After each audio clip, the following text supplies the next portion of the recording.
안녕하세요. 평범한 수학 문제풀이 백쌤입니다. 오늘은 우리 친구들이 수학 문제를 풀 때 어떤 식으로 풀어야 되는지에 대해서 간단하게 함께 나눠보려고 합니다. 우리 친구들이 수학 공부를 하게 되면 개념 공부를 할 수도 있고 여러 가지 다양한 문제 유형들을 풀어볼 수도 있고 선행을 하는 거든지 심화 문제를 풀어본다든지 다양한 방법들이 있는데요. 그 중에서도 크게 수학 공부에 대해서 나누면 개념을 공부하는 거, 문제를 풀어보는 걸로 나눌 수 있는데 이 중에서 어떻게 우리가 문제를 풀어야 되는지에 대해서 간단하게 설명을 해보려고 합니다. 이거는 초등학교부터 고등학교까지 모두 해당되는 문제니까 여러분들이 한번 선생님의 방법들을 들어보고 한번 따라해 봤으면 좋겠어요. 먼저 첫 번째, 선생님이 가르치는 학생들한테도 항상 강조하는 건데 문제를 잘 읽어라. 우리 친구들 보면 이게 아는 문제가 나왔다고 해서 문제를 끝까지 읽지도 않고 그냥 막 문제를 푸는 친구들이 되게 많아요. 아니면 이 앞에 부분만 읽고 이럴 것이다 라고 섣불리 판단하고 그냥 문제를 풀다가 옳은 걸 체크하라 그랬는데 다른 거에다 체크하든지 다른 걸 고르라고 했는데 옳은 거에다 체크한다든지 이런 사소한 실수들을 하는 부분이 많은데 이걸 친구들이 나 이거 아는 건데 틀렸어 이래버리는 순간 여러분들은 그 문제, 그런 유형의 문제들을 또 틀리게 돼 있어요.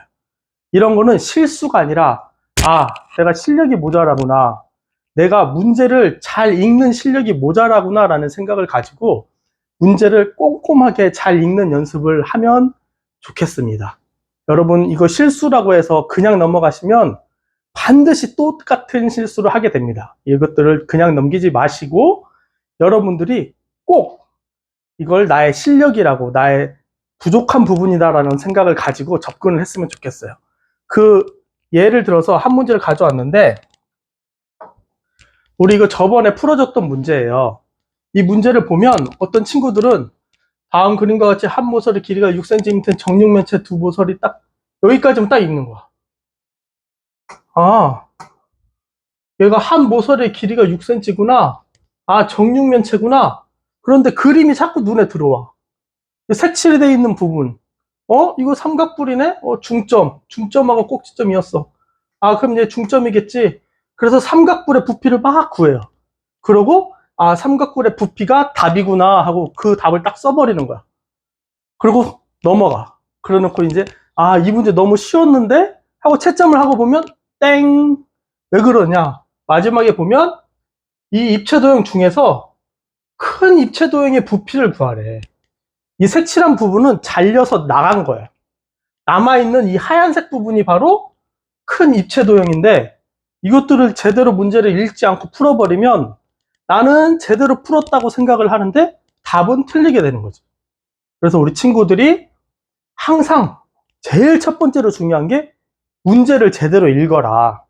이게 바로 제일 중요한 포인트예요. 첫 번째, 문제를 잘 읽는다. 그 다음 두 번째는 문제를 읽으면서 내가 개념을 공부했던 걸 떠올리는 거야. 문제를 읽으면서 자꾸 떠올려야 돼. 안 그러면 개념 공부 따로, 문제풀이 따로가 되니까 개념이 중요하다고 했는데 도대체 이걸 어떻게 써먹는 거지? 개념하고 문제가 따로따로 놀게 되는 거야. 시간만 낭비하게 되고 내 머릿속에 들어온 건 없고 응용이 안 되는 거지. 그래서 항상 문제를 읽을 때 선생님 같은 경우는 어떻게 읽냐면 읽으면서 예를 들어서 한 모서리의 길이가 6cm인 정육면체라는 말이 딱 나오면 머릿속에 정육면체에 관한 생각들이 저절로 떠오르게 하는 거야. 예를 들어서 정육면체니까 정사각형이 6개가 모였겠구나. 정사각형이 6개면 정사각형의 넓이는 한 변 곱하기 한 변, 즉 이거의 제곱을 하면 되고 이 모든 면의 크기가 똑같고 모양도 똑같고 모서리의 길이도 다 똑같고 그렇다면 건널비를 낼 때는 어떻게 하면 되고 부피를 구하면 어떻게 하면 되고 이런 것들을 여기까지 읽으면서 저절로 떠오르게, 이게 연습이 되면 빨리빨리 생각이 나니까 아직 연습이 안 됐을 때는 문제를 천천히 읽는 거지. 읽으면서 여기다 딱 멈추고, 아, 정육면체 하고 정육면체에 관한 생각들을 하나씩 떠올리는 거야. 그래서 모서리라는 말이 나오고 중점이 나왔어. 아, 중점은 가운데 점, 그렇지. 이렇게 하나씩 떠올리면서 문제를 읽는 거야. 알겠습니까? 문제를 잘 읽어야 되고, 두 번째, 문제를 읽으면서 이 개념에 관한 부분이 떠오를 수 있도록 그걸 충분히 연습을 해주라라는 거야. 마지막 세 번째, 이 문제 말로 써 있는 애들을 그대로 식으로 바꿔라라는 거야. 우리가 문제를 풀 때 한 번에 막 엄청 멋있는 식이 딱 나와서 아, 이거 풀기만 하면 답이 나와, 이런 식을 만들면 좋죠. 근데 이것들은 그냥 한 번에 되는 게 아니라 많이 완전히 깨달았을 때 되는 거기 때문에 우리가 배워가는 과정에 있는 학생들은 그런 식을 세우기가 쉽지가 않아요. 그러면 얘를 어떻게 해야 되냐? 무조건 그냥 한 번에 좋은 식을 찾아내려고 하지 말고 이 말이 무슨 뜻인지 그대로 식으로 바꿔 쓰는 연습을 해야 된다는 거. 이해됩니까? 여기에 관한 문제를 선생님이 아주 쉬운 초등학교 3학년 문제로 여기에서 오늘 설명을 해줄 건데 한번 잘 따라와 보세요. 첫 번째, 문제를 잘 읽는다. 두 번째, 문제를 읽으면서 개념을 떠올려 본다. 세 번째, 말을 그대로 식으로 만든다. 그럼 우리 같이 연습 삼아 문제 한번 풀어봅시다. 이 문제는 그냥 초등학교 3학년 문제.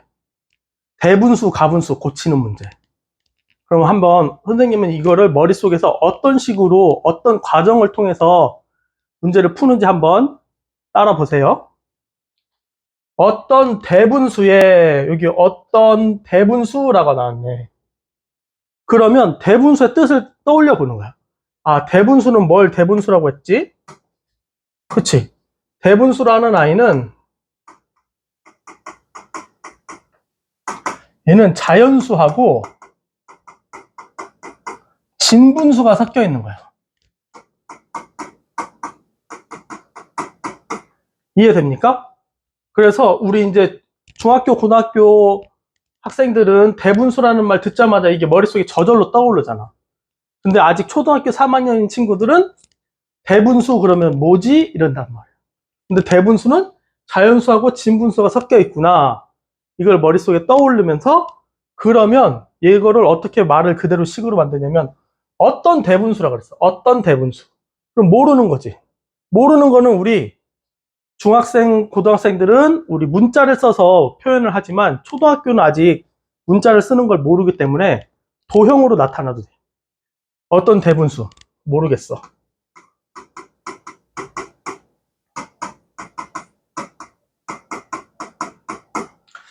선생님이 가르치는 학생들한테 어떤 모르는 어떤 단어가 모르는 어떤 숫자가 나오면 네모를 쓰라 그러거든. 그래서 선생님이 별명이 네모 선생님, 네모 선생님. 어떤 대분수, 어떤 모르겠어. 그럼 네모. 그런데 대분수에는 숫자가 3개가 나와야 돼. 그러면 우리 제일 만만한 네모, 세모, 동그라미를 써서 한번 나타내 봅시다. 모르겠어. 어떤 대분수가 있어. 그러면 자연수 부분이 뭔지 모르겠고요. 분모가 뭔지 모르겠고요. 분자도 뭔지 모르겠어요. 이런 어떤 대분수가 있어요. 이 어떤 대분수에 자연수와 자연수면 여기 네모겠지. 분자는 여기 세모네. 얘를 바꿔. 그러면 얘를 바꿨어. 어떻게 바꿔? 자연수와 분자를 바꿨으니까 네모와 동그라미 분의 세모였는데 세모와 동그라미 분의 네모가 되겠지. 자연수와 분자를 바꾼 수를 가분수로 나타내었더니 가분수가 또 나왔어. 가분수. 가분수는 또 도대체 뭘까? 가분수는 분자가 분모보다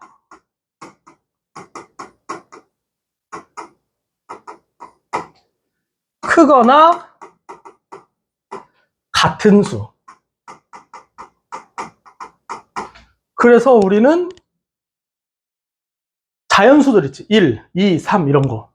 1분의 1, 2분의 2, 3분의 3 이건 다 1이지. 2분의 4, 2분의 8 이런 거. 그럼 2, 4, 3은 2분의 6 이런 건 전부 다 가분수예요. 자연수도. 그러면 분수로 나타내면 가분수의 형태로 나타낼 수가 있어. 크기만 하면 가분수가 아니라 같아도 가분수가 되는 겁니다. 이거 잊지 마시고. 그러면 얘 형태는 어떻게 되냐? 분모가 있고 분모가 이렇게 있고 분자는 얘랑 같거나 얘보다 얼마가 더 이렇게 큰 수. 그림 형식으로 나타내면 이런 식으로 나타내겠지. 이 문제에서 이걸 써먹을 건 아니지만 가분수라는 말을 읽었을 때 우리 머릿속에 여기까지가 저절로 떠오를 수 있도록 연습을 하는 거야. 아, 가분수는 분자가 분모보다 크거나 같은 수를 말하지. 그러니까 분모랑 같아도 되고 얘보다 조금 더 커도 되고 이게 가분수구나 라는 머릿속에 떠올리면 되는 거야. 알겠습니까? 여기까지는 머릿속에서 일어나는 과정이고 문제를 다시 또 읽어봅시다. 어떤 대분수의 자연수와 분자를 바꾼 수를 분수로 나타내었더니 가분수로 나타내었더니 얘가 바로 5분의 19였더라. 이해됩니까? 그러면 얘를 대분수로 고치면 어떻게 될까? 그치? 얘 19를 그냥 5로 나누면 되잖아. 5, 35, 나머지가 4. 이런 숫자가 나옵니까? 오케이. 그러면 얘를, 그러면 이 대분수는 바로 이렇게 바뀌었으니까, 우리 세모가 3이었네. 네모가 4였네. 이걸 알 수 있죠. 얘는 3과 5분의 4니까 3과 여기 동그라미는 분모는 그대로 5. 5분의 4가 되겠죠. 여기까지 이해돼요? 그러면 원래 어떤 대분수라는 애는 3하고 4 자리가 바뀌었잖아. 이 동그라미는 그대로 여기 있고 세모가 3이었었고 네모가 4가 되네. 그럼 어떤 대분수는 4와 5분의 3이 되겠지. 오케이. 그럼 문제 다 맞아 읽어봅시다. 가분수로 나타냈더니 5분의 19였습니다. 어떤 대분수를 구해보시오. 끝. 어떤 대분수 4와 5분의 3 이미 나왔네. 문제를 이렇게 풀면 됩니다. 이게 선생님이 문제를 푸는 방법이에요. 다시 한번 얘기하지만 우리 친구들이 문제를 풀 때 제일 중요한 거 첫 번째, 문제를 잘 읽는다. 문제를 내가 아는 문제 나왔다고 해서 끝까지 다 안 읽고 넘어가지 말고 꼼꼼하게 문제를 잘 읽어보는 게 엄청 중요해요. 두 번째, 문제를 읽으면서 개념을 머릿속에 떠올린다. 우리 친구들이 공부하는 이유는 뭐 여러 가지 것들이 있겠지만 지금 당장 우리가 공부하는 이유는 학교에서 좋은 점수를 받기 위해 공부하는 거잖아요. 그 뒤에 일어날 우리 미래에 관한 얘기를 우리 하지 않는다는 전제하에 우리가 공부를 하는 이유는 학교에서 좋은 점수를 받기 위해 공부하는 건데 그러기 위해서는 우리가 연습이 필요해요. 연습.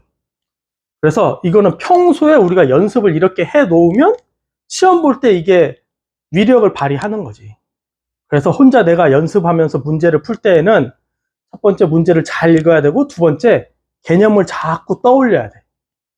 이 연습이 되면 나중에 어려운 문제나 처음 보는 문제를 만났을 때도 바로바로 생각해서 내가 개념에 연관해서 새로운 문제들을 풀어낼 수 있는데 이런 연습이 안 된 친구들은 그냥 문제 유형만 이런 유형은 이렇게 풀고 저런 유형은 저렇게 풀고 한 친구들은 새로운 유형의 문제들이 나왔을 때 거기에 대처하기가 쉽지가 않아.